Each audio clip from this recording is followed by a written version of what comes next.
right, let's take a look at Module 5, which deals with vulnerability analysis. And this is actually part of the scanning process for all intents and purposes.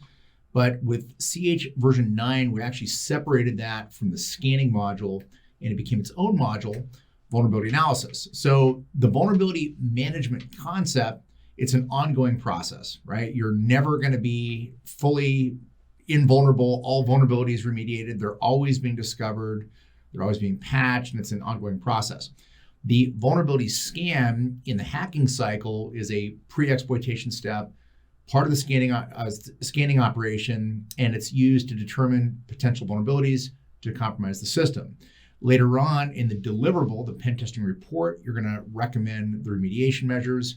So this is a concept, an ongoing process, and a step in the sequence of events that lead up to system exploitation.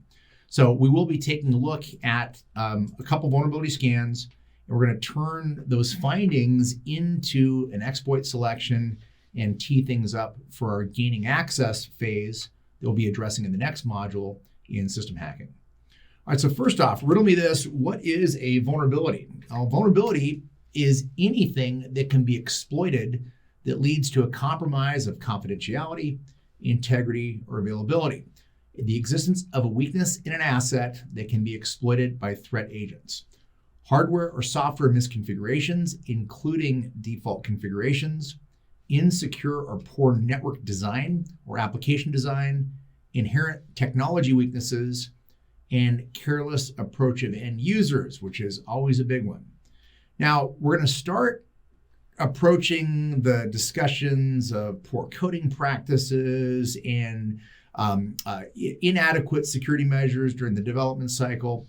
And it sounds like we put a lot of the blame on some of these vulnerabilities on the developers. Now, in all fairness, developers have a lot on their plate without having to worry about security historically. It's not been historically their responsibility. So you ask any old school developer, and I'm talking old school like Fortran, COBOL, Pascal, that sort of stuff, how much of your training dealt with security? They'd be like little to none.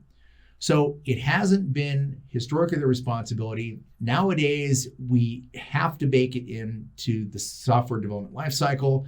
So now we're into secure coding practices and DevSecOps and so forth, and different types of frameworks. So there's a lot of reference to poor coding practices, but there's also a lot of issues with the securing the software once it's been installed. So again, historically, we've had this crunchy on the outside, chewy on the inside mentality, and we're baking security into the development process. So the concepts of vulnerabilities and buffer overflows and so forth, a lot of times the developers just not been taught to think about that. And again, nowadays in modern disciplines that they are. So not blaming anything on the developers is what I'm trying to drive at there. I got nothing but respect for developers. I am not one. I wish my coding abilities were a lot more proficient than they are. But anyway, so nothing but respect and love for the developers. All right, examples of vulnerabilities. TCP/IP protocol. Everything you can think of protocol-wise is clear text by default. Almost everything. Name a protocol, it's probably clear text, and it has been for years. We're going to readdress all of that in the sniffing module, and we'll talk about how to protect it, which is typically using some sort of encryption. Operating system vulnerabilities, there's bugs in the OS. The bugs get fixed by patching. A lack of patching means the bugs remain, and we will talk about patch management in a later module. But you're supposed to keep up on your patches, and before you deploy them, you have to adequately test them. So we're typically always behind the curve a bit on what patches are available and how quickly that they're being actually applied. Network device vulnerabilities, lack of password protection, authentication, insecure protocols. Okay, user account vulnerabilities, insecure transmission of user account details, which a lot of the stuff we're going to see firsthand in the system hacking module. System account vulnerabilities, weak passwords for system accounts, internet service misconfiguration, default passwords and settings, we've talked about that, and network device misconfiguration, for example, default SNMP community strings, which we talked about in the last module. All right, so those are a few examples, and really anything that can be exploited is a vulnerability, plain and simple. All right, vulnerability research is the concept of, researching, not necessarily discovering for the first time, known vulnerabilities. There are websites and databases that are dedicated to the cataloging of known vulnerabilities, and we're going to be taking a look at a couple of those in the lecture. We'll be taking a look at some in the labs as well. But the idea here is that the administrator doesn't have to start from scratch. They can use resources that have compilations of previously known vulnerabilities. They can compare that against the systems in their environment, determine whether or not those vulnerabilities are present, and whether or not they need to be remediated. Now, actually, if there's a vulnerability, you automatically assume it needs to be remediated, but there's still cost-benefit analysis and still adequate testing. So in a nutshell, vulnerability analysis is cataloging everything in your infrastructure, software versions with as much specificity as possible, and then looking up what known exploits exist for those vulnerabilities and those vulnerabilities in the known exploits. So we will take a look at common vulnerabilities and exposures, National Vulnerability Database, and other security research websites. But the administrator needs vulnerability research to be, first off, educated on the existence, and more importantly, educated on how to remediate or remove the vulnerability or reduce the exposure. So again, ongoing project. All right, resources for vulnerability research. Some of the more notable online resources: PacketStorm, fantastic; Dark Reading, fantastic; Trend Micro, Security Magazine, Pentest Magazine, all great resources. But these are not typically the standard references like the CVE, Microsoft security bulletins that we actually use as a reference or labeling or index numbers that are formally applied to vulnerability scanners and other types of SCAP mechanisms, which won't get much into that in this course. But there are a variety of online resources, and probably the most fundamental are the CVE and Microsoft, the National Vulnerability Database, CERT sites, which participate in the collection, cataloging, and sharing of discovered vulnerability information. And I'm going to show you an example. Actually, I'm going to go ahead and do my standard vulnerability assessment and vulnerability analysis lecture. I'm not going to configure the vulnerability scan. I've got a pie already baked in the oven, so to speak, and you're going to get plenty of hands-on configuring your scan in OpenBOSS in the lab.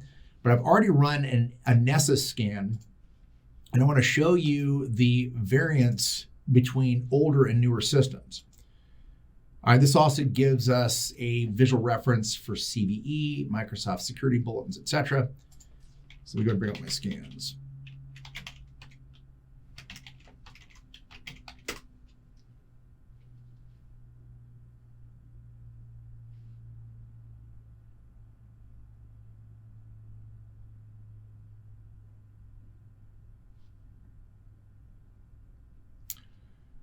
All right, I've got a few scans already run.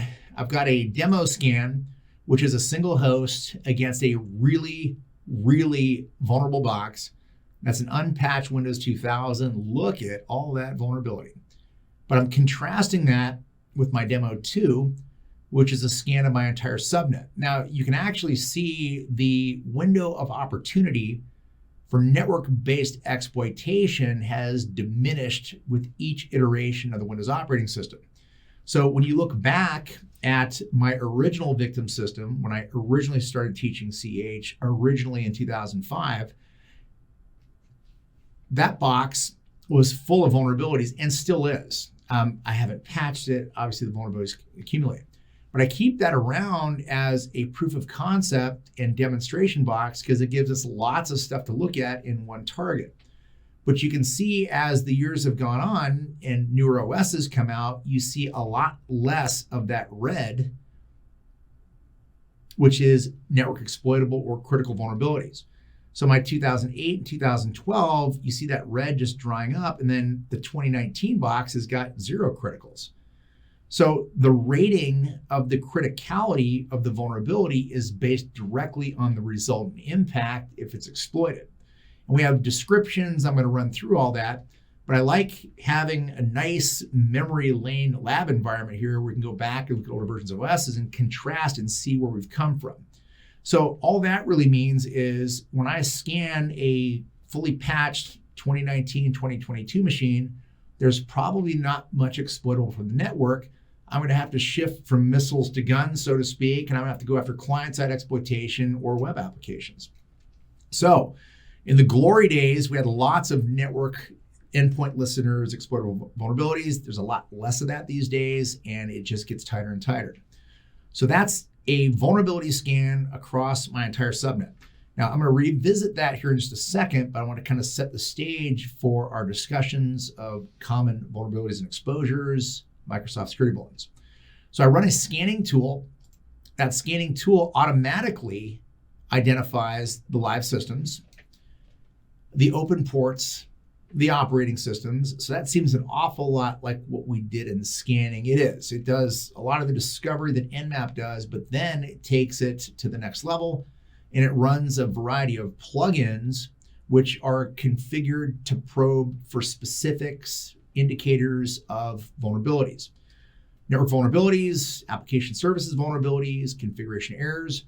There's actually configuration issues, and then there's vulnerability issues, and there's a couple different databases that have a little bit of a different catalog of different types of issues. So my vulnerability scan, let's go ahead and pick the example that I've been using for years. This was one of the nastiest vulnerabilities of all time, and I still use it as a talking point for my discussion of exploitable vulnerability. But the old RPC DCOM exploit, this is affected all Windows systems. The security bulletin is the MS03026 Microsoft RPC interface overrun. Now, that was one of many catastrophic vulnerabilities over the years. So we had MS03026, which was like the big one when I first started teaching this course. We have MS08067, which was huge. That was about mid-range, 2008 boxes. And then we had the MS17010 Eternal Blue and its variants, which affected earlier versions of server message block protocol. But I'm going to use this as our example. Now, this is, again, long since been patched. You won't typically find any systems vulnerable to this, and you're probably not going to find a lot of Windows 2000 systems out there. But you will still find 2003, XP, and other unsupported operating systems. And this is meant to kind of show you what would be possible with those legacy systems. Especially in OT, SCADA types of environments, you have a lot of legacy systems that rely heavily on the fact that they're on closed networks. But if you can get to them, this sort of thing might be an option. And I'll run the same vulnerability actually against my 2003 just to kind of update a little bit. But that MS03026, the description given is that the remote version of Windows contains a flaw in the function remote activation and its RPC interface that can allow an attacker to execute arbitrary code on the remote host with system privileges. That is horrible. That's very dangerous. You've got complete elevated privilege on the box. When you describe that to an executive and non-technical type, they're like, is that bad? Yeah, that's horrible. On a scale of 1 to 10, that's a 10. So the CVSS base score, the common vulnerability scoring system, gives us on a scale of 1 to 10, how bad is it? So everybody understands a 10. That one's probably more like a 10.5 or an 11, considering full access, system privileges, any code I want to execute from a remote listener as long as I can get to port 135. So on a scale of 1 to 10, that's a 10. Everybody understands on a scale of 1 to 10. Now, we're not going to get too much into the temporal scores or the vector scores, but it gives us a rating system. And then there's typically low, medium, high, and criticals as well. The severity level can be ranked in 3 categories. Also, whether or not it's local or remotely exploitable. All right, so for example, the common vulnerability scoring system, we just saw an example. All right, they're actually sourcing that based on NIST.gov. the Common Vulnerabilities and Exposures Database, which is maintained by MITRE.org, the National Vulnerability Database, which is maintained by NIST, which has entries for the CV identifiers, and the Common Weakness Enumeration is also a MITRE.org resource. You're going to be running through a lab on the Common Weakness Enumeration. All right, so back to my example. If you scroll on down, you will see the reference information.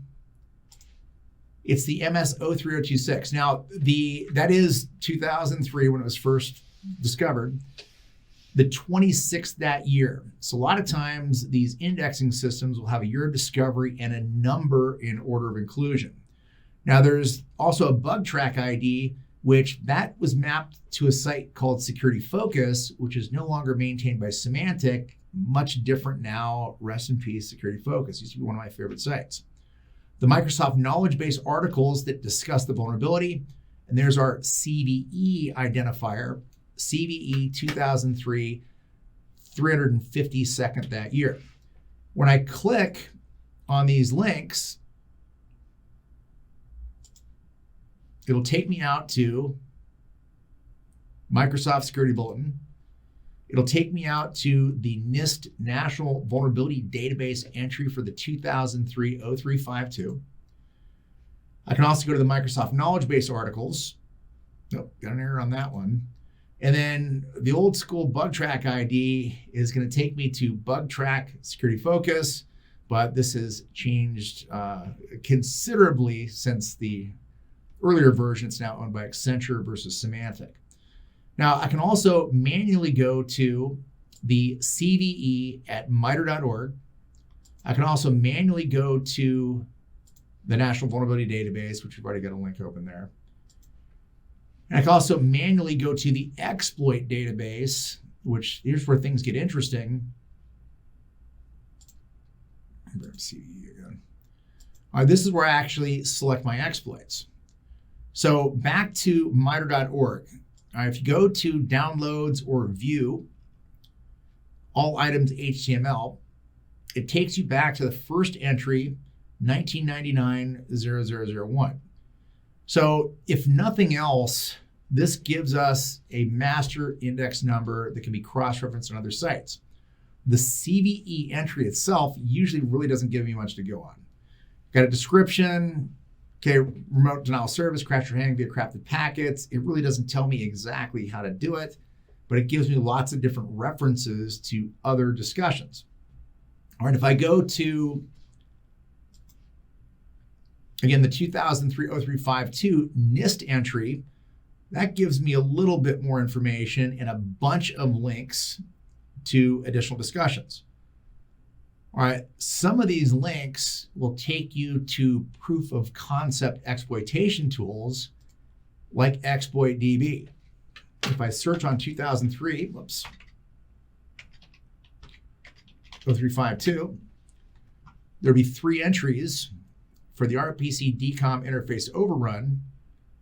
And if I click on it, it's going to take me to a download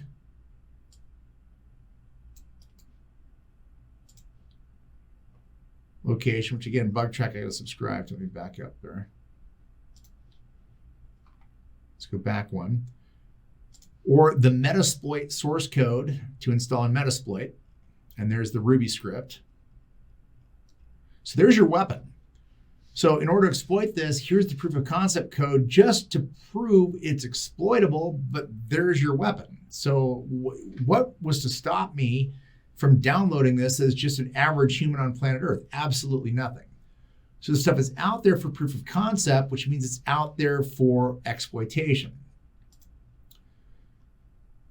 All right, so that's the CVE, that's the NVD, CWE, and again, Microsoft Security Research website. So there's plenty of resources out there, but once you've proved it's exploitable, the next step is to fix it based on the recommendations for remediation, which a lot of times is installing a patch. Patches, of course, need to be tested adequately, and we'll discuss patch management a little bit later on. All right, so that vulnerability is now also exploitable with Metasploit Canvas, or Core Impact. All right, Metasploit, like we mentioned in the previous module, is our primary pen testing framework, pen testing tool set. It has lots of built-in exploits, lots of scanner options, and it already has this MS03026 built in. So let's take a look at that. All right, on my Parrot security box, I'm going to fire up an application called Armitage, which is a graphical front end for Metasploit.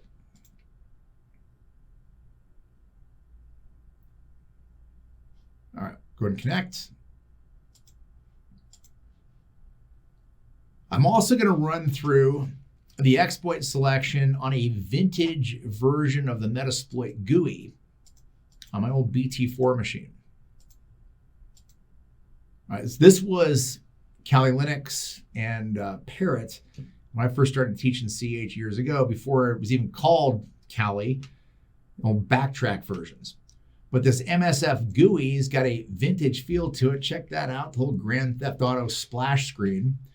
And it's a very simple configuration of the exploit and the payload and the execution. So I like to use this for the initial demonstration because it's very simple, very straightforward, and it's 2-3 components and you're done. All right, when I search Metasploit MS03026, there's the DCE RPC MS03026. Double click on it. It wants me to select my target, which sometimes there's multiple options, multiple service packs. We only have one option. Click forward. All right, then the payload. So this is a buffer overflow. Once I have flooded the buffer and I've smashed the stack, then I need to change the address pointers to point to payload or shellcode. And here's where you select what you want it to do. So I could, for example, get a reverse command shell, but I'm going to choose something a little bit more GUIfied. We'll do a VNC inject reverse TCP. This will connect back to the attacker at the specified IP address, inject a VNC server DLL, which gives me a remote desktop, and then run it from memory. So completely diskless, memory resident injection. I'll click forward. I'll specify the remote host, 10.0.0.200. Whoops. The remote port 135, which from our enumeration discussion in the previous module, we know that that's the RPC endpoint mapper, remote procedure call. Localhost is me for the connect back, the VNC port, the local port for the connect back, automatically launch the VNC viewer. Forward, and then apply. All right, VNC inject, boom, we got a desktop. All right, now again, that's a dated vulnerability, proof of concept. I've got something still up from my last SQL injection discussion. So most systems these days will be vulnerable to that. We're going to talk about other ways to exploit a system. When we get to system hacking, I've got a couple other examples as well, but that's the vintage exploit I like to use for the initial demo. We're going to shut that down. Now, another easier way to do that, using, say, Armitage, exploit Windows, DCE RPC, there's the MS03026. And this time I'll compromise my 2003 box.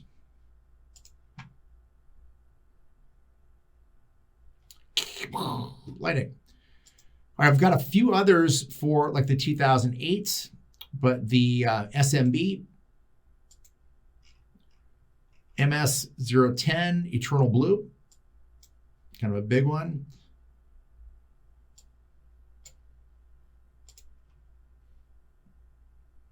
This one doesn't fire every time either.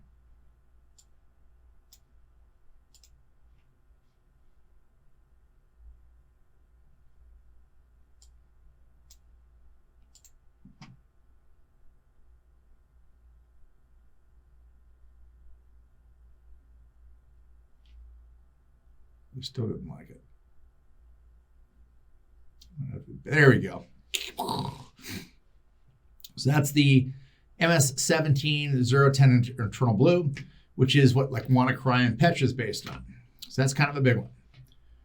All right, and notice I've got a workspace here now full of exploitable systems and actually exploited systems. You could be running your whole dashboard here from compromised hosts and interacting, but I'm going to hold off on any further demonstration here because this is all stuff we talk about in the system hacking module. And really all I'm driving at right now is the discovery of the vulnerability. I actually already took it a little bit further than we needed to. All right, so there's the vulnerability scoring systems and databases. And again, the idea here is you don't have to reinvent the wheel. You don't have to find vulnerabilities for the first time. You look them up. Here's what we know about. Here's what to look for. Here's how you remediate. And a lot of pen testing can be, I hate to say this out loud, a lot of pen testing is looking for what we already know exists. Now, don't get me wrong. There's a lot of benefit to be had. There we go. From the expertise of the tester, but we have a lot of scanning tools to run, the initial scans, find the vulnerabilities, exploitation tools, and there's a degree of process of elimination for known threats. And then, of course, there's manual scanning, which there's no replacement for the human in the driver's seat of your scanning utilities. But a lot of vulnerability analysis and pen testing is looking for what we already know exists. All right, so the vulnerability management cycle. So we just saw the vulnerability scan as a scanning step that leads up to or is prior to exploitation. So in a pen test or ethical hack, that's where it falls. Vulnerability management or vulnerability assessment as a concept and ongoing activity it's a process. It's constantly in motion, right? Vulnerabilities discovered, today may not have been detected yesterday. So the frequency at which you run your scans, the life cycle for remediation, these are all critical factors in vulnerability management. So we typically break it down into 3 phases. You have the pre-assessment phase, the vulnerability assessment phase, and then the post-assessment phase. So pre-assessment is pretty straightforward. Identify assets to create a baseline. So that's cataloging. What do we have here? Software versions, protocol versions, and so forth. Then you run the scan, which I just showed you an example of the results of the scan. And then the post-assessment phase is what do you do about what you discovered? Assess risk, remediate, verify, monitor, and then boom, you're right back down to the pre-assessment phase and the wheel just goes around and around and around. So ongoing process, you're never finished. All right, so the pre-assessment phase, again, inventory of assets, identify controls, understand the scope, create information protection procedures. Vulnerability assessment phase, run the scan. Select the type of scan. We're going to look at a couple different flavors of scans here in just a second. Examine physical security, which you don't really scan for physical security. That's hugely important. And one of the most fun aspects of a pen test is to see how far you can intrude on the perimeter before somebody challenges you or stops you. So you can get way into the core of a building before anybody looks at you weird. All right, check for misconfigurations, run vulnerability scans, create the scan report. We're going to take a look at an example of the scan report here in just a bit. All right, then the post-assessment phase, okay, risk assessment. Okay, we've got a vulnerability. Yeah, but it's low on the severity level. It's not a lot of risk. So we can probably put that way down the list of priorities. You want to focus on what's going to cause you the most financial impact is what it boils down to, but the most harm. So the higher base scores, CVSs and so forth need to be addressed first. Your remediation, which is oftentimes installing a patch.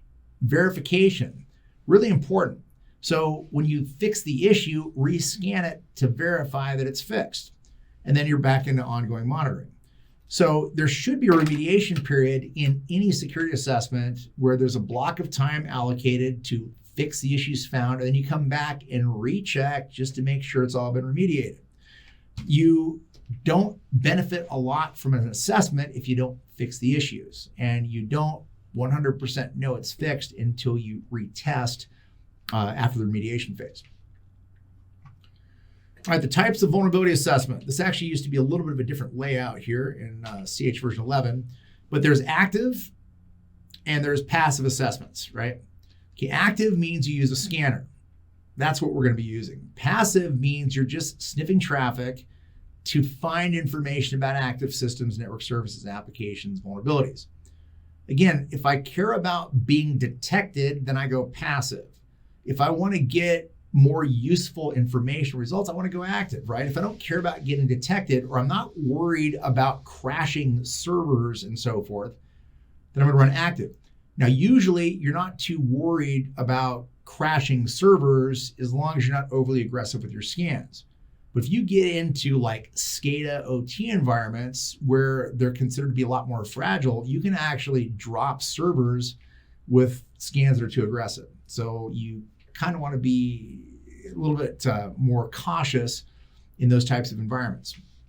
All right, when we talk about aggressive timings and so forth, it's the rate of information that you inject into the network.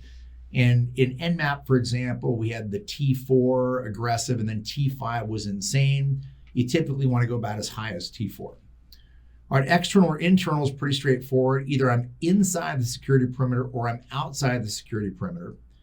A host-based assessment means you're running a utility locally on the box. So I'm running a configuration level check, identify system configurations, directories, file systems, and so forth, but I'm running it on the local system. A network-based assessment is where you run a scanner. So we're going to run an active assessment using a scanner against the internal or external infrastructure is typically how it plays out. An application assessment is typically referring to web applications, and there's a little bit more of a specialized type of scanner for web applications. Web applications have unique vulnerabilities. Now, tools like Nessus and OpenBOSS can definitely scan for web application vulnerabilities, but you're better off in a lot of cases using a scanner dedicated for or built for web applications. And if you wanted to name, the big kahuna on planet Earth, it's probably still WebInspect. There's Acunetics, there's OpenBOSS, there's NIC2, WIC2. We're going to talk about plenty of those in our web server discussion and web application discussion. So that would be a different type of vulnerability scanner, and those can actually run you some big money, but well worth it due to the amount of work that they do for you and the amount of heavy lifting they do for you. Our database assessment is also typically done through applications. We'll talk more about wireless in the wireless module. Okay, distributed access to the distributed organization's assets, client server applications. All right, so you can look at the communications between the endpoints and that sort of thing. And then a credentialed or non-credentialed assessment means you're configuring the scanner with usernames and passwords or not.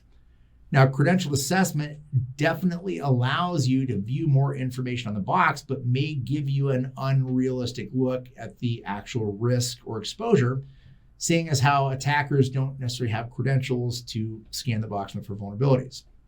So this would be more of the white box variety of test where you know more about the inner workings of the system than your average attacker would. All right, manual assessment, you're manually running scripts and command line and so forth, assessing vulnerabilities, vulnerability ranking, score, etc., just not using an automated tool. And automated means using a scanning tool.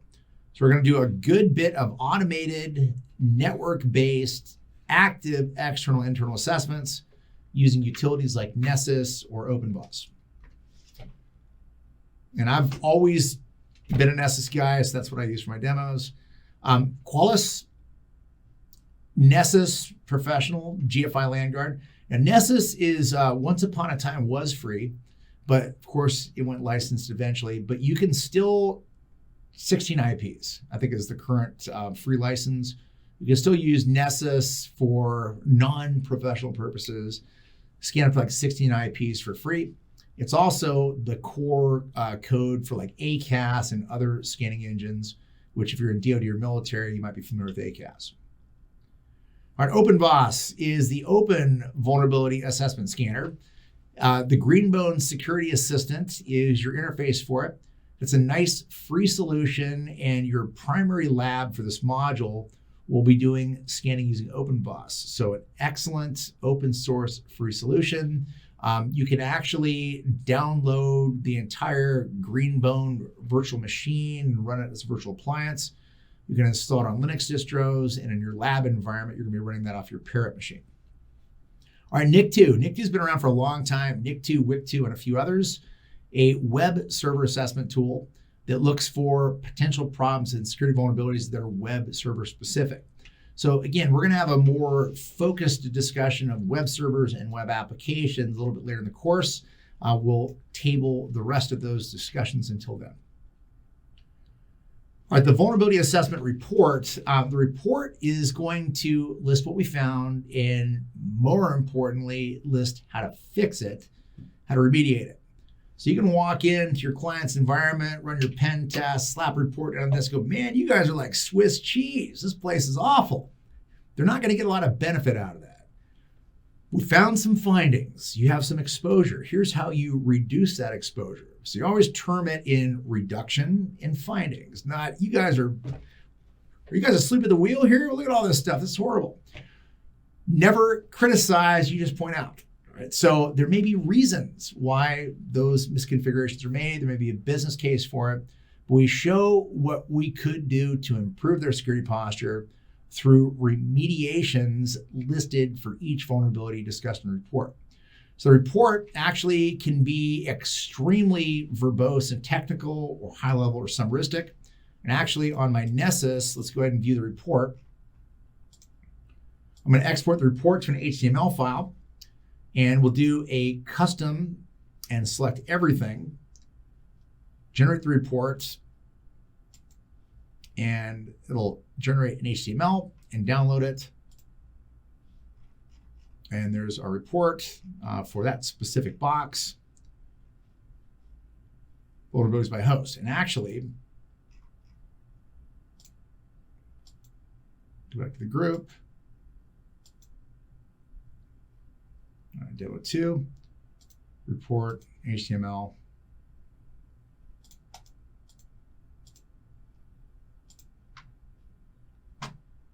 It can be by the host or by the entire scan. There we go. So that's a lot more comprehensive, a lot more pages. But you can see that it gives you the synopsis, the description, see also the solution, which may or may not be included in the version. If you're using like a free version, sometimes the scanner doesn't include the remediation. They want you to pay for the full version.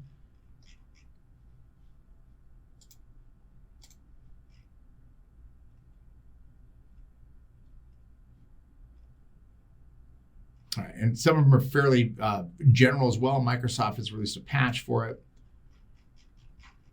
So there's your deliverable. Now, this may be there, and this is more of a discussion in the CPENT course, which is the formal methodology for pen testing. But you have different types of security assessments, right? You have an audit, which checks for compliance. Hey, are you doing this, doing this, doing this? You have an assessment, which assesses overall posture. You have a vulnerability assessment that specifically looks for vulnerabilities, but doesn't actually exploit them. Then you have a penetration test that comes in and actually exploits the vulnerabilities. And those happen in different flavors and shapes and sizes: black box, gray box, white box, announced, unannounced, et cetera, et cetera. But the pen test is proving the exploitability of the discovered vulnerabilities. They can't be explained away or, as false positives, dismissed as false positives. And then you also suggest, here's how you remediate. And then you give 2-week period, month period, however, scaled out the test was, to remediate the issues, and then you come back and retest to assure that they've actually been addressed. So that's what a vulnerability scan looks like. So again, the whole concept of vulnerability scan can be an ongoing process versus just an event. And in the hacking cycle, it's one step in the scanning phase that leads to exploit selection, exploitation. All right, so the components of the assessment report: executive summaries in general are usually fairly high level brief overviews, assessment, the findings, the risk assessment recommendations. Okay, these are all, the salient features of an assessment report. And then you've also got varying degrees of technical verbosity based on the intended audience. So executives, you try not to use too much technical lingo. Technical reports, you let the specifics, the vulnerability, the CVE identifiers, and so forth, and you get a little bit more descriptive. All right, so that's going to wrap up our vulnerability analysis module. which is again one more step along the way to gaining access, maintaining access, and covering tracks, which we'll be addressing in the next module. So module 6 deals with system hacking. We're going to be running through steps 3 through 5 of the hacking cycle. We've actually already done some of that exploitation, so we'll back it off a little bit. We'll revisit some of the stuff we just demoed here as part of our system hacking discussion. But in the meantime, you got a couple labs on vulnerability assessment, great labs, common vulnerabilities exposures, the OpenBOSS utility. So enjoy the labs, and we'll see you back here for module 6, system hacking.